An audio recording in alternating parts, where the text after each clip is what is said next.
Billionaire CEO wants to fire black woman, freezes when she sees. Two little girls inside, the blaring buzz of the ancient alarm clock shattered the fragile stillness of the room. Amara Lewis groaned softly, burying her face into the thin, pilled pillow as dawn barely grayed the cracked ceiling above her.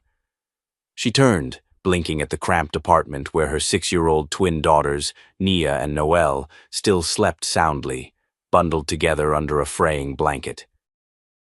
For a brief moment, she let herself just watch them, the slow rise and fall of their tiny chests, the way their curls tumbled wildly across the pillows.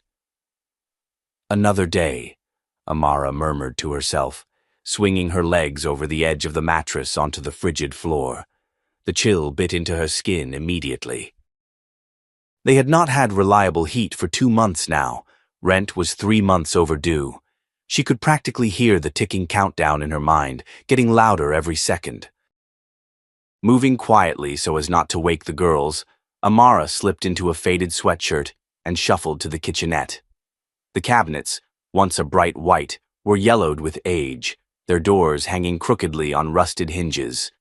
She opened the pantry and found what she already knew: half a loaf of bread, a near-empty jar of peanut butter, and 2 slightly bruised apples.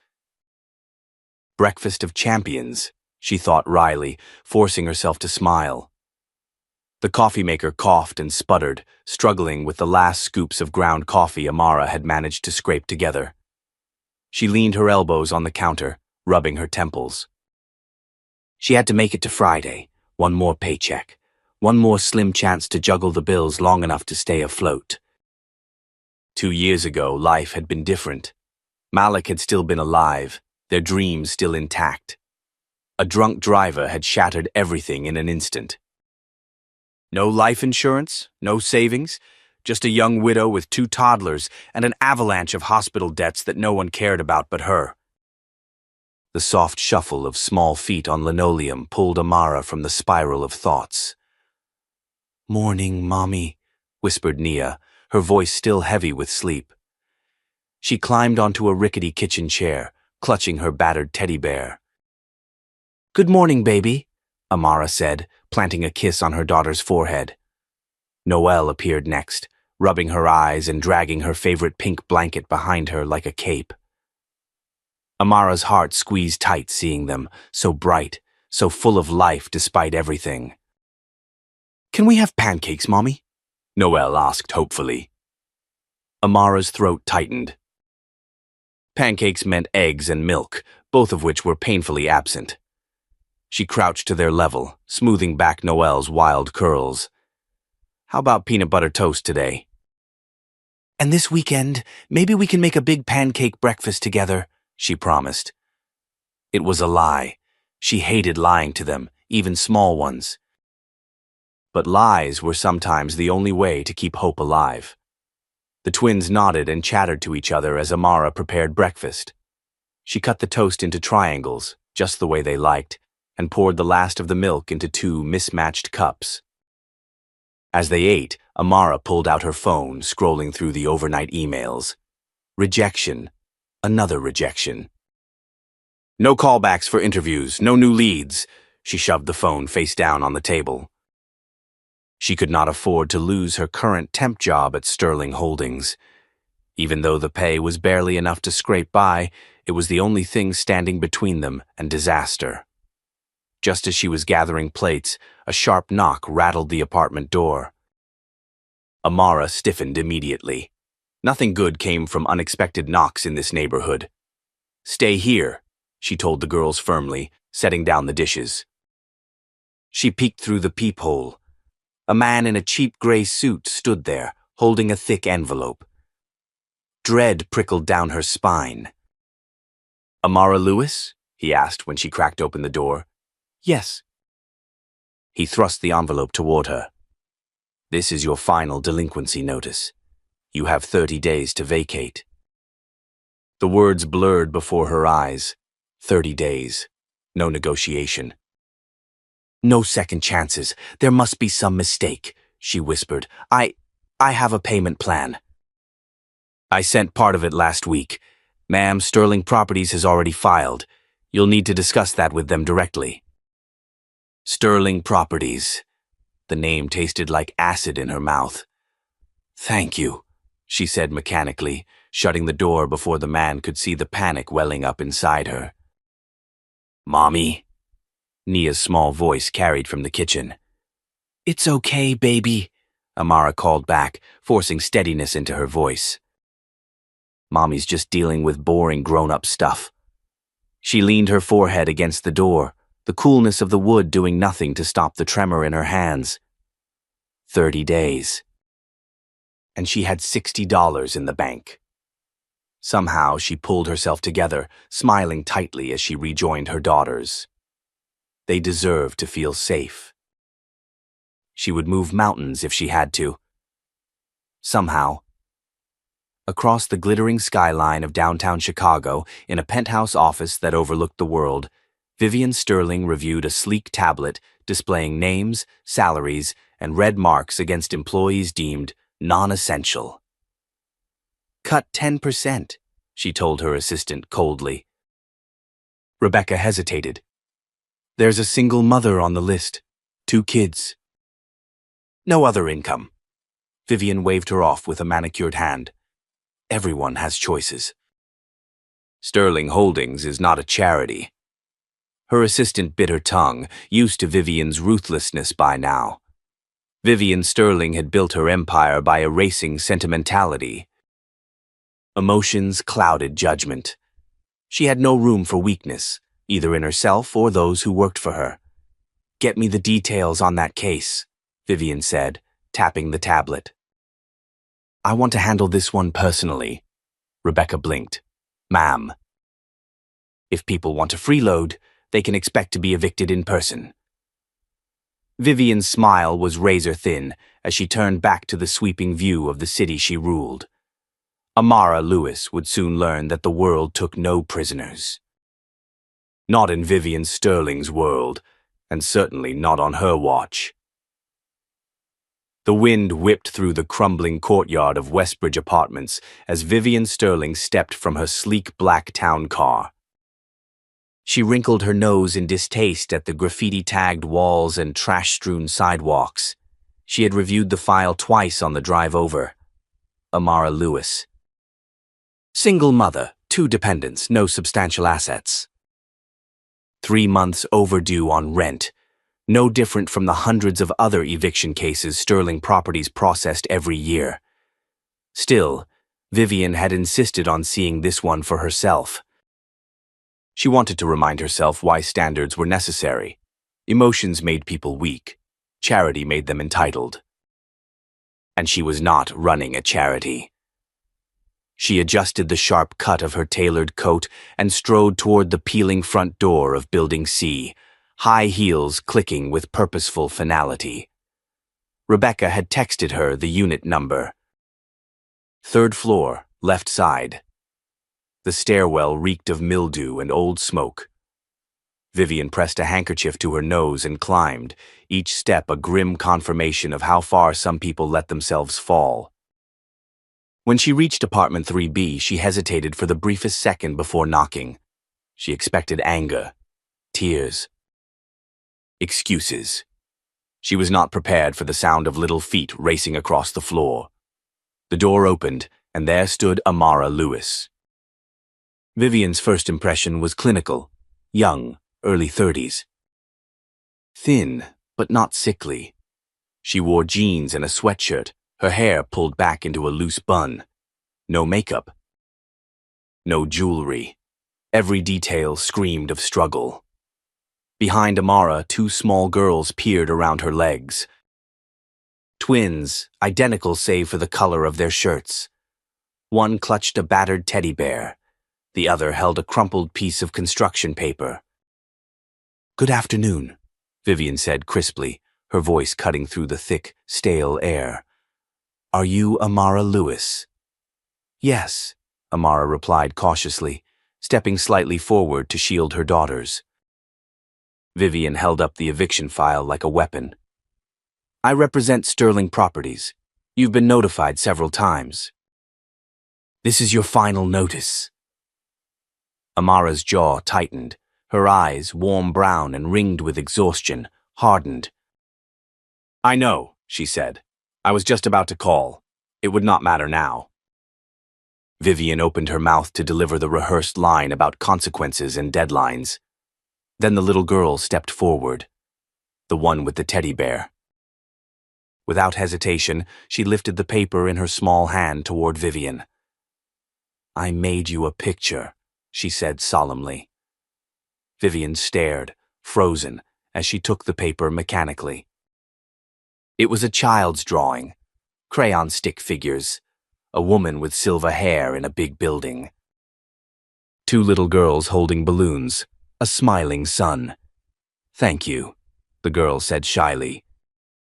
"Mommy says being kind is important even when people are mean." Vivian swallowed hard. She could not seem to find her voice. This was not part of the script. "Nia," Amara said gently, "come back here." But Nia only smiled, completely oblivious to the tension crackling in the air. "Do you want to come inside?" Noelle asked brightly. "We have cookies." "Well, one cookie, we can share." Vivian's hand, the one holding the eviction file, trembled slightly. She was not supposed to care. She had built walls precisely so moments like this would never penetrate. But standing there, looking down at two innocent faces so full of trust and hope despite their obvious hardship, Vivian felt something shift inside her. Something old and unwelcome.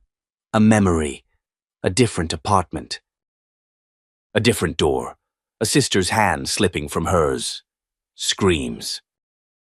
Cold hands pulling them apart. She slammed the door on the memory. "No, thank you," she said stiffly, stepping back. The girls' faces fell. Amara's cheeks flushed with embarrassment. "I apologize," she said quickly, pulling her daughters gently away. "They're just trying to be polite. We weren't expecting company." Vivian tucked the picture into the eviction file without looking at it again. "I need to speak with you alone," she said. Amara nodded, ushering the twins toward a back room. "Girls, go finish your coloring, okay?" "Mommy will be right there." Once they were gone, Amara crossed her arms, her posture defensive. "You've made yourself clear," she said. 30 days. I get it." Vivian stared at her. At the peeling paint behind her, at the single battered couch, the empty bookshelves. The patches where pictures had once hung. This was not laziness. This was survival. Something clawed at Vivian's chest, raw and unexpected. "What happened to your husband?" she asked before she could stop herself. Amara blinked, surprised. "Killed by a drunk driver. 2 years ago."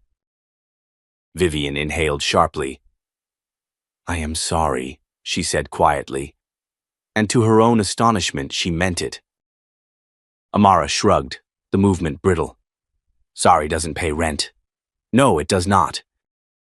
Vivian's mind raced. She could leave. Close the file. Let the eviction proceed. It was business. Clean. Efficient. Or she could do something she had not done in decades. Act on instinct, not numbers. The twins' faces flashed in her mind. "I will delay the eviction," she said abruptly. Amara stared at her, clearly not believing. For how long? 30 days. Reassessment pending employment status. Employment status. Vivian tapped the file. "There's a clerical position opening at the Sterling Foundation. Low level." "Paperwork. If you apply and if you qualify, it could stabilize your situation." Amara's mouth opened, then closed. "Why would you—" Vivian's voice hardened. "Do not mistake this for charity. It is an opportunity. Take it or leave it." Amara studied her for a long moment. "What if I take it, and you still evict us anyway?" Vivian smiled thinly. Then you will at least know you tried. It was a cruel thing to say. She knew it the moment the words left her lips, but Amara did not flinch. Then I guess I will be seeing you again, she said coolly. Vivian turned, heels echoing sharply down the concrete hallway. In the parking lot, she climbed into the town car and finally unfolded the crumpled drawing. The woman in the picture had silver hair. She was smiling. For the first time in years, Vivian Sterling realized that maybe some battles were not won by crushing your enemies. Maybe some battles were won by being seen. Maybe some were won by a 6-year-old girl with a crayon. Vivian folded the picture carefully and slipped it into her leather portfolio. Then she gave the order. Put a hold on Unit 3B. No further action without my authorization. Yes, ma'am, Rebecca said over the speakerphone, confused but not foolish enough to question her. Vivian stared out at the gray skyline. This was not the story she had intended to write today. But maybe, just maybe, it was the one she needed to. The hallway of Sterling Foundation's downtown office buzzed with energy as Amara Lewis stepped tentatively off the elevator. She clutched the manila envelope containing her resume and the last shreds of her pride. The air smelled of expensive cologne and freshly brewed coffee, a sharp contrast to the stale scent of her apartment building. Everything gleamed, glass walls, polished marble floors. She felt the eyes of passing employees skim over her, quick assessments flashing across their faces. They saw her clothes, the ones she had ironed 3 times this morning but could not disguise their age. They saw her skin, her nervousness, and just like that, she was categorized. She drew a slow breath and straightened her shoulders. She had made it through worse. She could survive this. Amara approached the reception desk, where a woman with a headset smiled mechanically. Name? Amara Lewis. I have an interview. The woman scanned a list and nodded. 3rd floor. Human Resources. Room 3C. Thank you, Amara replied, though the woman had already looked away. The elevator ride up was short, but her heart hammered hard enough that she could hear it in her ears. At the 3rd floor, a young man in a charcoal suit ushered her down a hallway lined with inspirational corporate posters. Words like excellence and innovation shouted at her in giant, bold letters. Inside room 3C sat a panel of 3 people. 2 women and a man, each with a laptop open and matching polite smiles. Vivian Sterling was not among them. Amara had not expected her to be. Vivian did not dirty her hands with entry-level interviews. Please have a seat, one of the women said, gesturing to a chair positioned uncomfortably in the center of the room like a spotlight. Amara sat, crossing her ankles and folding her hands tightly in her lap. Tell us a little about yourself, the man prompted. Amara gave the standard speech. Single mother. Bachelor's degree in communications. Worked administrative and reception roles, strong organizational skills. Reliable, dedicated. The woman with sharp bangs peered over her laptop. Your resume shows gaps in employment. Care to explain? Amara swallowed. My husband passed away 2 years ago. I focused on caring for my daughters and returning to work as soon as possible. Sympathy flickered across the woman's face, but the man remained impassive. We appreciate honesty. However, we require employees who can handle fast-paced environments without personal issues interfering. I can, Amara said evenly. My situation is stable. I am fully committed to succeeding here. The second woman scribbled a note. What would you say is your greatest weakness? Amara hated this question. Everyone did. She forced a tight smile. I care too much about doing things right. I have trouble stopping it good enough. The woman nodded as if ticking off a box. After a few more perfunctory questions, they dismissed her with cool handshakes. "We will be in touch," the man said. Amara forced another thank you from her lips and walked out, feeling the heat of their judgment trail after her. By the time she reached the lobby, she wanted to cry. Not because she had bombed the interview, she hadn't, but because she had recognized the underlying tone. Pity, doubt, the same things she faced every day. Outside, she leaned against a concrete pillar, taking deep breaths of the cold Chicago air. She was about to pull out her phone to call Mrs. Janine, her neighbor who was watching Nia and Noel, when she heard a voice.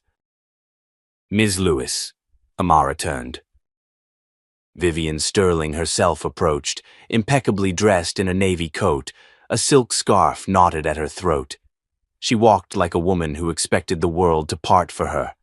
"I understand you completed your interview," Vivian said. "I did," Amara replied cautiously. "And how do you think it went?" Amara bit back the automatic politeness.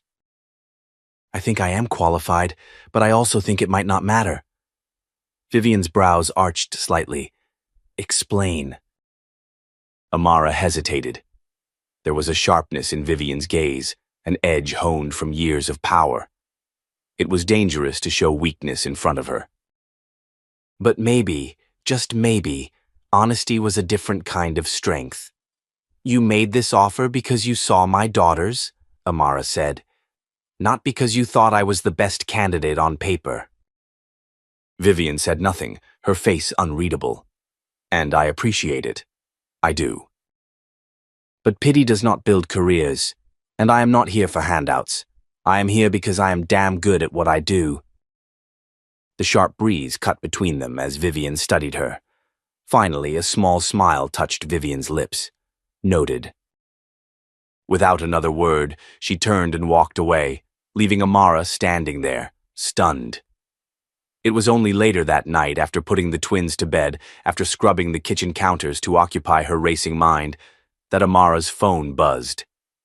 She picked it up, her heart hammering. An email.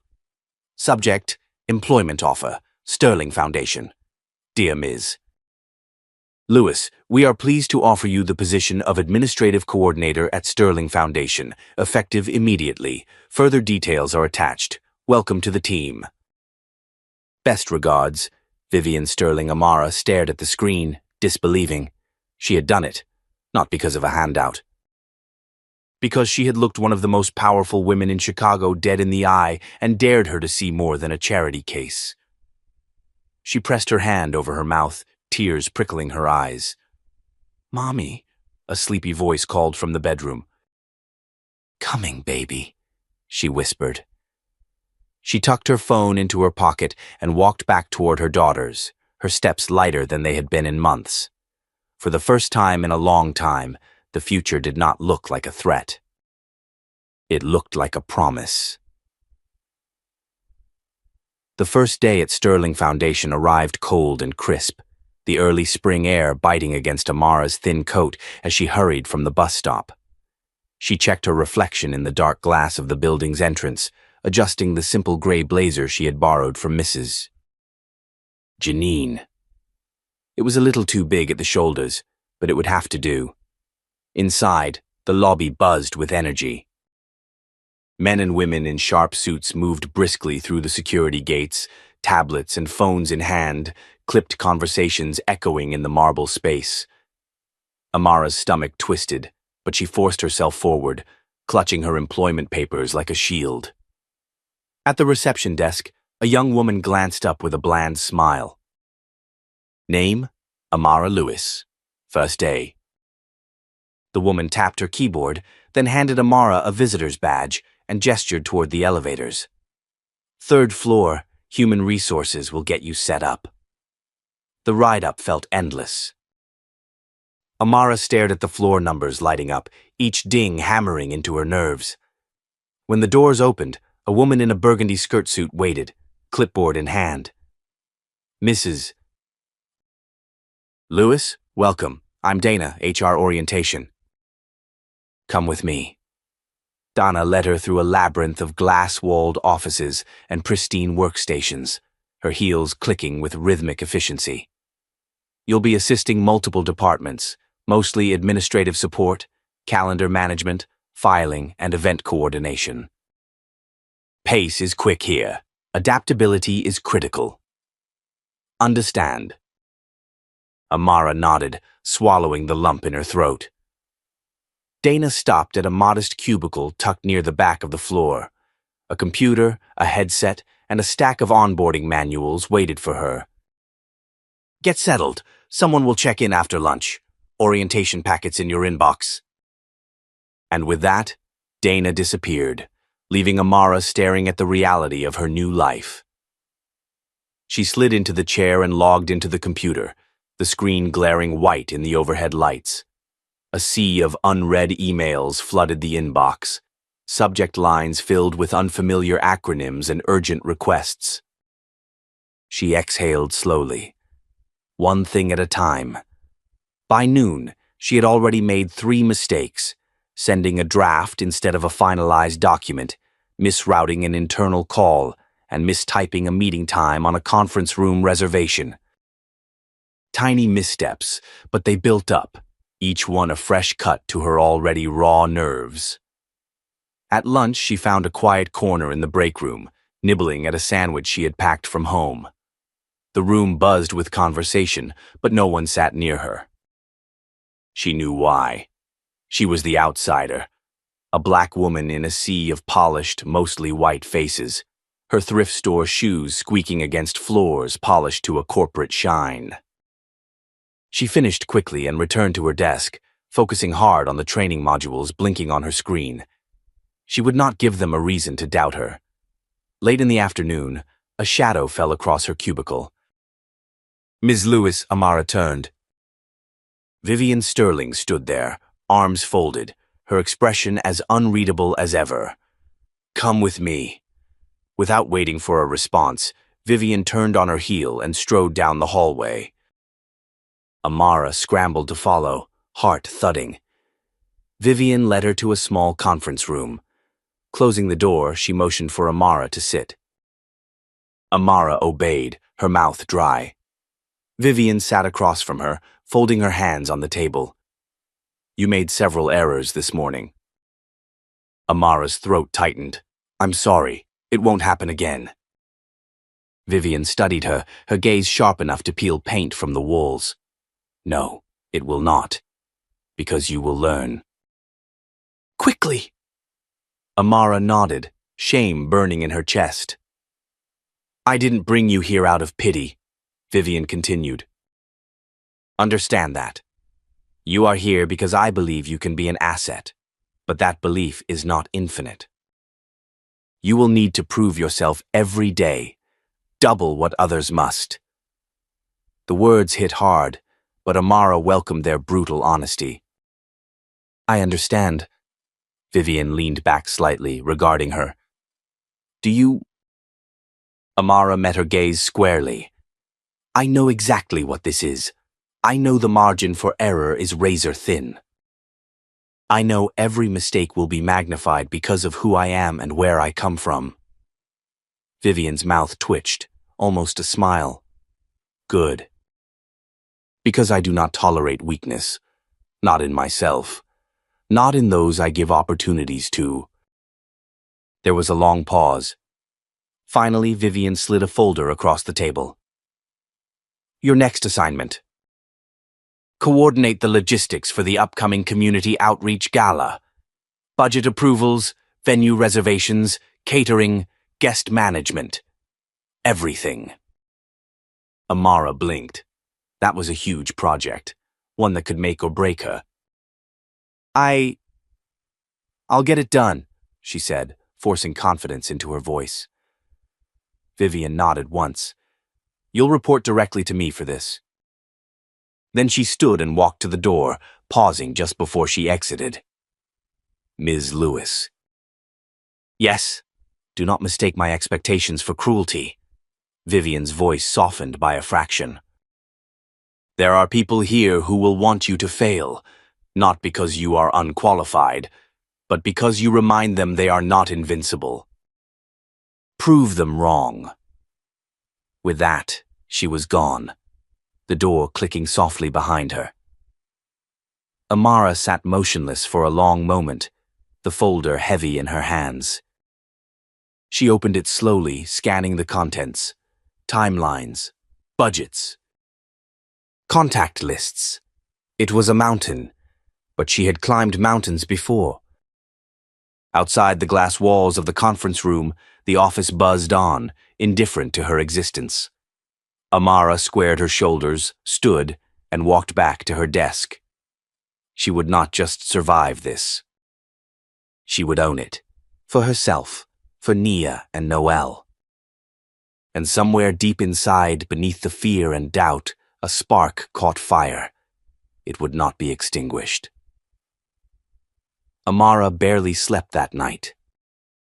After putting the twins to bed, she stayed up for hours hunched over the gala logistics packet, scribbling notes, sketching timelines, running numbers. Every time she thought about what was at stake, her hands shook slightly. Not just a job. Not just pride, stability, a future for Nia and Noelle. She couldn't afford a single misstep. By morning, Amara had compiled a working plan. It wasn't perfect, but it was a foundation. She printed it out and tucked it neatly into a binder before heading to the office, her mind sharp despite the lack of sleep. The Sterling Foundation's lobby gleamed under harsh fluorescent lights. As Amara passed through security, she caught sight of herself in the mirrored elevator doors. Exhausted, yes, but also resolute. She was not the woman who had stood here trembling days ago. She had no time for fear anymore. The day unfolded in a blur of meetings and phone calls. Dana from HR had scheduled a session to brief her on procurement processes, while the events manager sent a terse email about venue insurance regulations. Every step revealed a new layer of complexity she hadn't anticipated. Mid-afternoon, Vivian summoned her. "You have 15 minutes, Vivian said crisply, not looking up from her laptop as Amara entered her office. Amara laid the binder on her desk. Progress report. Amara launched into it, detailing tentative venue options, preliminary cost estimates, and vendor availability for catering and decor. She outlined her plan with clarity and precision, ticking off points methodically. Vivian glanced up once, her expression impassive. "You're ahead of schedule." Amara fought to keep her face neutral. "Thank you." Vivian closed the binder with a soft thud. "Don't thank me yet. Execution is everything. Plans mean nothing without flawless follow-through." Amara nodded, understanding the warning beneath the words. One slip, one missed detail, and this opportunity could evaporate. As Amara turned to leave, Vivian added, "And Ms. Lewis, not everyone will be pleased you're succeeding." The words stopped Amara cold. "Excuse me." Vivian's gaze was cold and steady. "There are people here who view your presence as a threat. They will smile to your face and undermine you behind closed doors. Be prepared." Amara's stomach twisted, but she lifted her chin. "I'm not here to make friends." Vivian's mouth curved slightly at the edge, almost approval. "Good, because you won't." The warning hung between them as Amara exited the office. That evening, Amara stayed late again, fine-tuning the logistics spreadsheet until her head throbbed. When she finally logged off, the office was dark and empty. She gathered her things and headed toward the elevators. As she waited, she heard footsteps behind her. She turned to see a woman from accounting, a blonde named Clarissa, who Amara had seen whispering with others earlier in the day. "Rough first week," Clarissa said lightly, smiling too brightly. Something in her tone set Amara's teeth on edge. "Nothing I can't handle," Amara replied coolly. Clarissa leaned against the wall, studying her. "Word of advice? Don't get too comfortable. People like Vivian Sterling don't have favorites. They have projects. And when the project is over..." She trailed off, giving a little shrug. I appreciate the warning, Amara said calmly, but I don't intend to be anyone's project. I intend to earn my place. Clarissa's smile tightened. We'll see. The elevator dinged, and Amara stepped inside, refusing to look back. But Clarissa's words lingered, needling at her resolve. The next day brought the first real blow.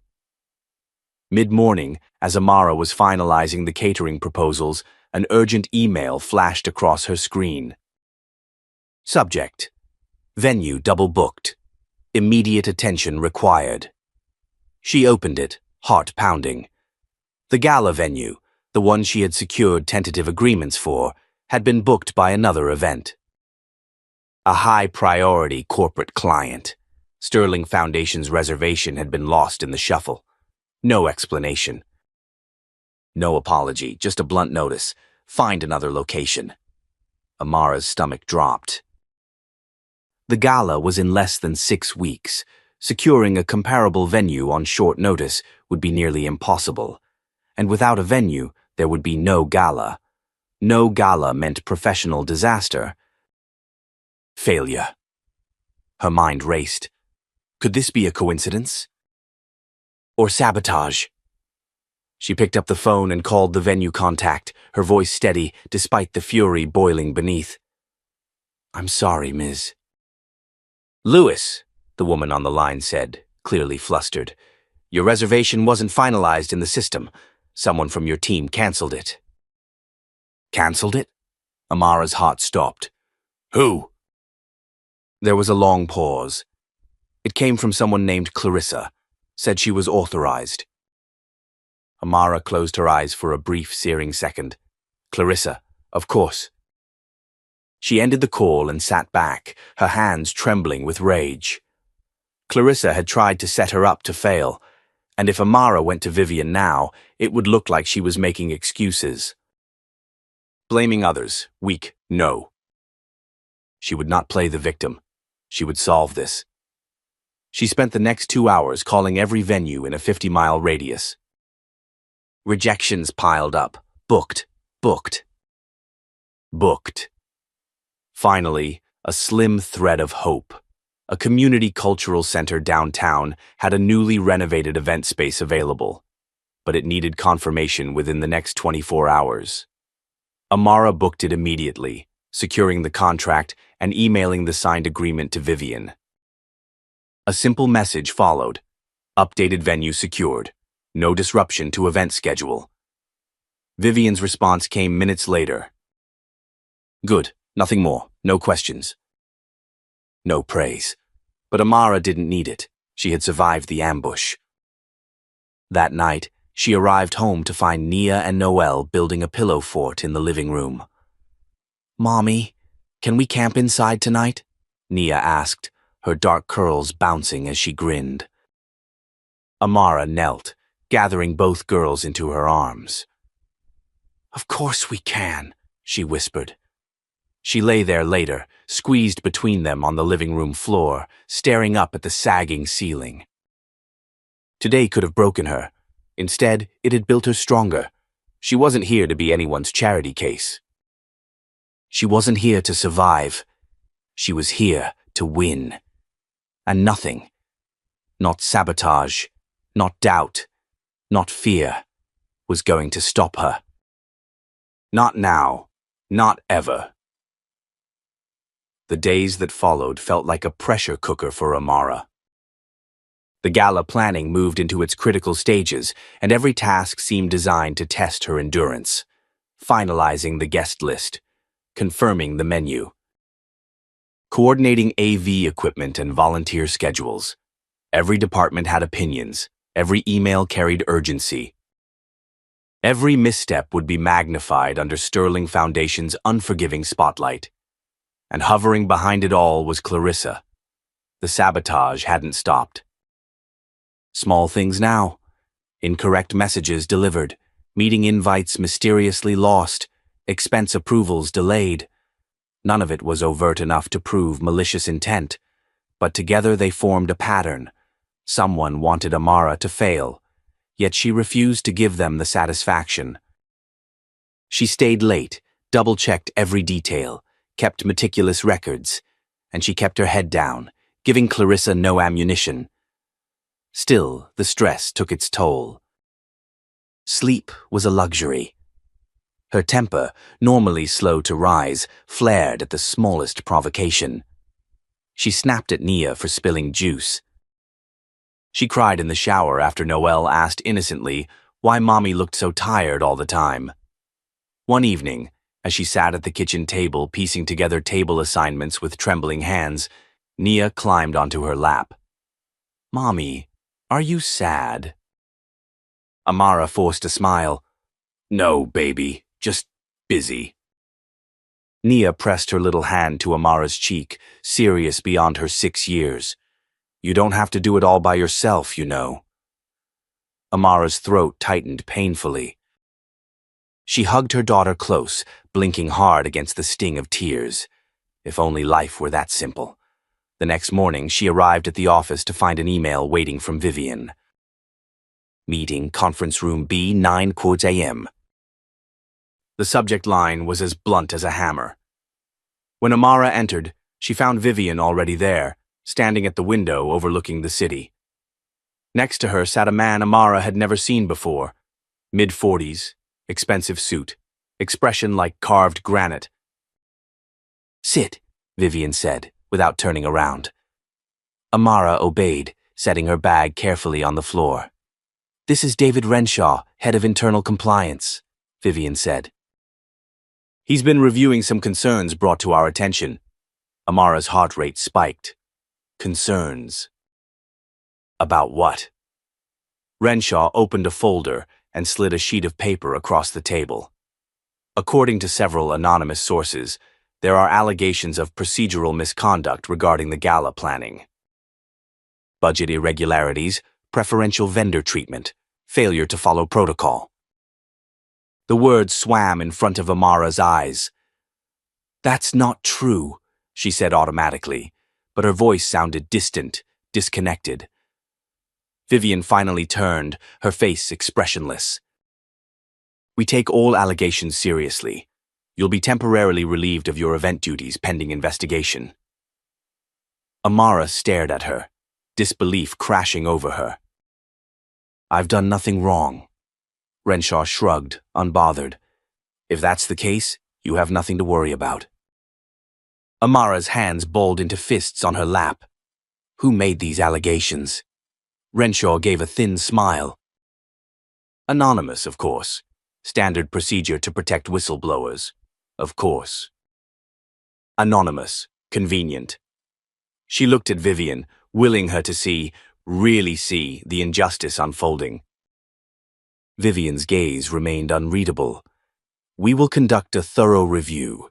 In the meantime, you are to hand over all event-related files and step back from active planning." The words hit like physical blows. Weeks of grueling work, stripped away in seconds. Amara stood stiffly. "May I speak freely?" Vivian nodded once. "This is a setup," Amara said, her voice steady. "Someone wants me out, because they know I'm capable, because they know I'm a threat. I have documented every step of my work. I will cooperate fully, but make no mistake, I will clear my name." Vivian held her gaze for a long, tense beat. "Then see that you do," she said quietly. The meeting ended, but the war had only begun. Amara spent the rest of the day compiling everything: emails, invoices, contracts, meticulously organizing proof of her integrity. The hours blurred. She barely noticed when night fell outside the windows. At one point, Clarissa sauntered past her cubicle, lips curled in a smug little smile. Amara didn't react. She didn't need to. Truth didn't need theatrics. Late that night, as she walked to the bus stop under flickering streetlights, her phone buzzed. A blocked number. She hesitated, then answered. "Ms. Lewis," a gravelly voice said. "You don't know me, but I work maintenance at the Westbrook Community Center. I overheard something you might want to know. About your gala venue and a certain accounting department employee. Amara's blood turned to ice. Tell me everything, she whispered. What the maintenance worker described confirmed her worst suspicions. Clarissa had orchestrated the sabotage from the beginning, manipulating internal systems and falsifying communications to make it seem like Amara had mishandled her duties. And now, thanks to this brave stranger, Amara had proof. The next morning, Amara walked into Vivian's office carrying a thick binder. Vivian looked up, surprised by her presence. I have something you need to see, Amara said, her voice calm and sure. She laid the binder on the desk and opened it, page after page of evidence neatly arranged. Emails, call logs, witness statements. Vivian flipped through it silently. As she reached the final page, a flicker of something crossed her face. Satisfaction. Vindication? Amara couldn't tell. Vivian closed the binder slowly. Leave this with me. Amara met her gaze squarely. I don't want special treatment. I just want the truth to come out. Vivian's lips thinned into something resembling a smile. Good. Because it will. As Amara left the office, she felt something she hadn't felt in weeks. Hope. Not blind hope, earned hope. She wasn't naive.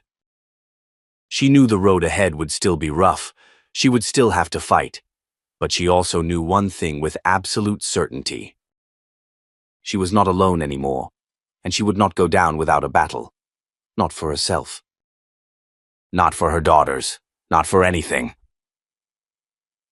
The tension inside Sterling Foundation the next morning was thick enough to choke on.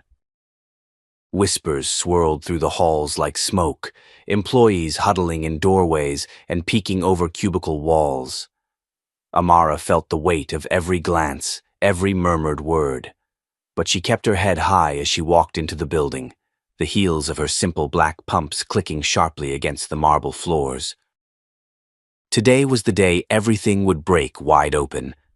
At 9:00 a.m., Vivian called an emergency all-staff meeting in the main conference hall.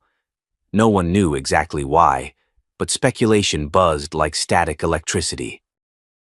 Clarissa was conspicuously absent from her usual spot by the elevators, and Amara saw more than a few curious eyes dart toward her as she filed into the room. Vivian stood at the front of the hall, perfectly composed in a navy suit, her hands resting lightly on the podium. Thank you for assembling so quickly, she began, her voice cool and commanding.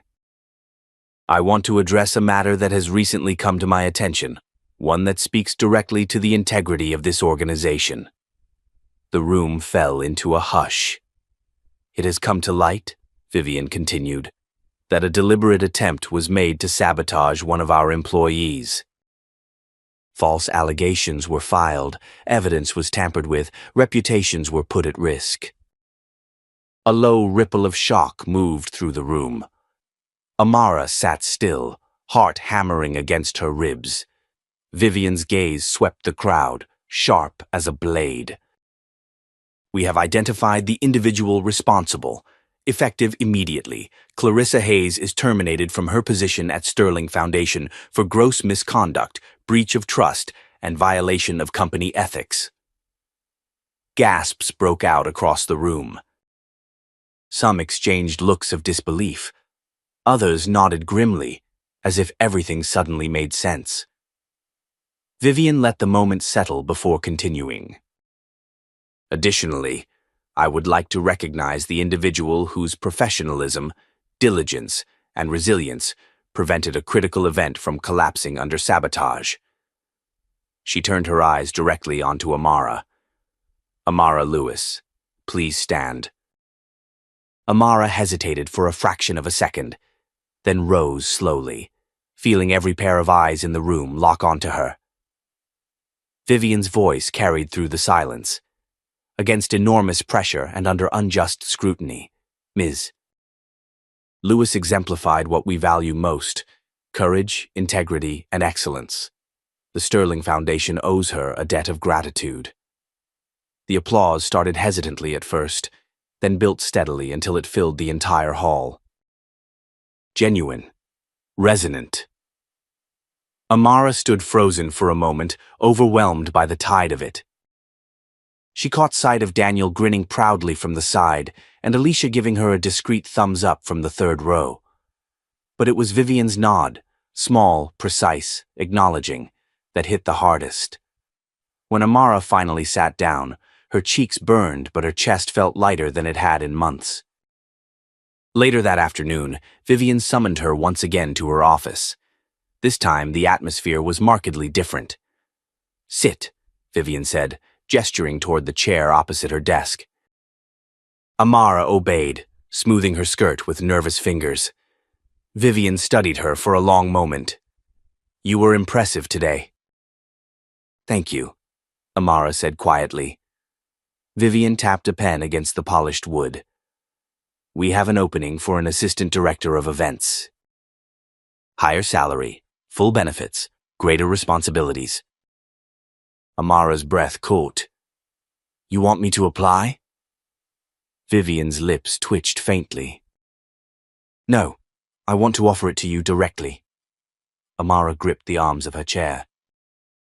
I'm honored." Vivian nodded once. "You've proven you have the grit and the intelligence to thrive here." "We need people like you, people who don't fold under pressure." Amara struggled to find her voice. "Thank you." "I won't let you down." Vivian's expression softened just a fraction. "I know you won't." As Amara left Vivian's office, offer letter in hand, she almost couldn't believe it. Less than 2 months ago, she'd been facing eviction, praying just to survive. Now she was being invited to step into a leadership role at one of the most prestigious foundations in the city. But even as the excitement buzzed in her veins, a deeper, more powerful feeling grounded her. This wasn't luck. This wasn't charity. This was the result of every late night, every fight to be seen, every moment she had refused to break. The following Friday, Vivian hosted a small private luncheon for select team members. Amara was stunned to find herself included. The event was elegant but intimate. White tablecloths, crystal glasses, sunlight spilling across the room through massive windows. Near the end of the meal, as the waiters cleared away dessert plates, Vivian rose and tapped her glass lightly with a fork. "I just want to say one more thing before we all return to chaos," she said, her voice carrying easily across the room. "Leadership isn't about titles. It isn't about control. It's about service. About resilience. About fighting for what's right, even when it's hard." She glanced meaningfully toward Amara. "And sometimes, the strongest leaders are forged not in privilege, but in fire." Amara felt a lump rise in her throat. As the luncheon broke up, several employees approached her to shake her hand, congratulate her, or offer small words of encouragement. Even some of those who had once watched her with suspicion now seemed eager to connect. When she finally made it outside into the bright afternoon sun, Amara let out a long breath she hadn't realized she'd been holding. Nia and Noelle were waiting at home, their arms ready for hugs, their excited voices eager to hear about Mommy's important day. But more than that, Amara knew she was walking toward a future she had built with her own hands, her own courage, her own heart. No one had given this to her. She had taken it. And she would never, ever forget that. Not for a single second. Saturday morning dawned bright and warm, the kind of rare, perfect spring day when the whole city seemed to hum with life.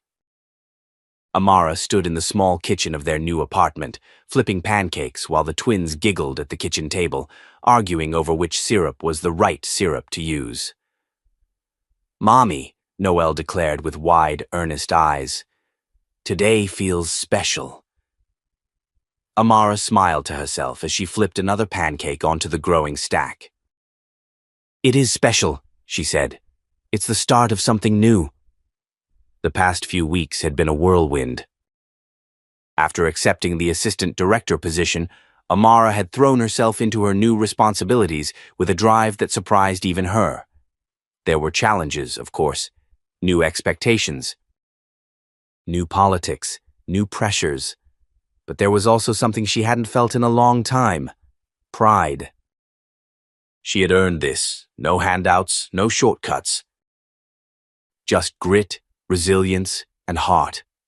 That afternoon, as they walked through their neighborhood park, a small green oasis nestled between high-rises, Amara found herself pausing near the playground.